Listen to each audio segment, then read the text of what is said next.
Historically, in the world of management, when we've sought to improve people, we've relied on platitudes.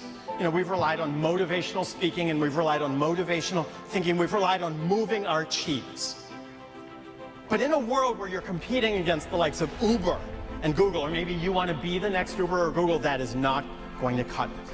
What is needed is a quantum shift inside you and inside your workforce.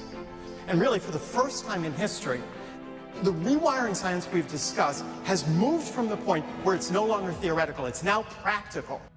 So we can actually use this science to rewire your brain, and with that, effectuate really dramatic improvements in both your productivity and your effectiveness.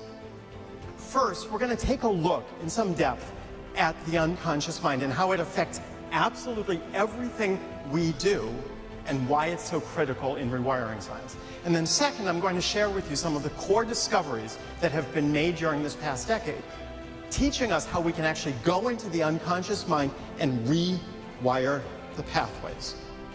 We're now looking at a live feed of Maggie's brain. And so what you see is, as the alpha waves come and go, her brain is turning more or less blue. Should we test our luck and just do it one more time, just because it's so cool? If you interrupt a neural pathway continuously and vigorously for 30 days, it will dissolve as if it had never been there, even if it's been around for decades. Think about the implications in terms of behavior change of this discovery. And what makes David unique and different is that he's truly a practitioner of his speech. He is actually a living example of what he's teaching us to do. He took a different approach in terms of how to really achieve greatness. I had an extremely unusual, some say weird, childhood. So I grew up in a family of scientists. My dad is the guy who invented bone marrow transplantation. My mom was a famous biochemist. No pressure, right? So the world I grew up in was the world of science and the scientific method.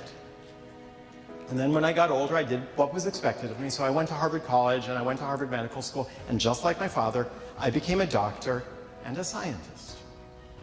So now let's fast forward again. I'm standing in front of the mirror. I'm frustrated beyond belief.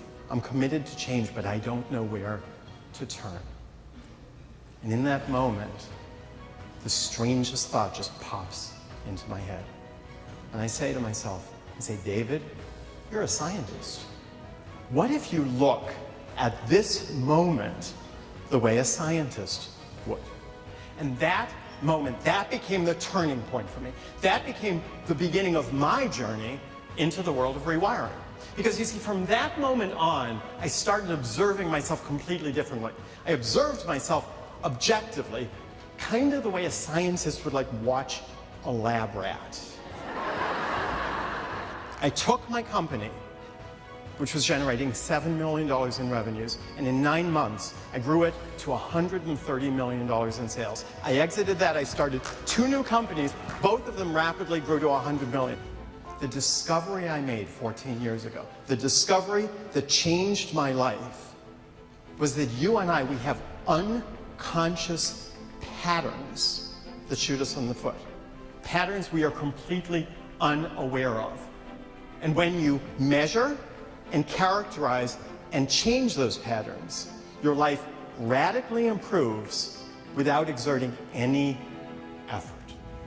The presentation itself was just so remarkable. I loved that he actually showed how it worked. Eye-opening to know that technology is there and you can do it. It was life-changing today for me because I now think there's help.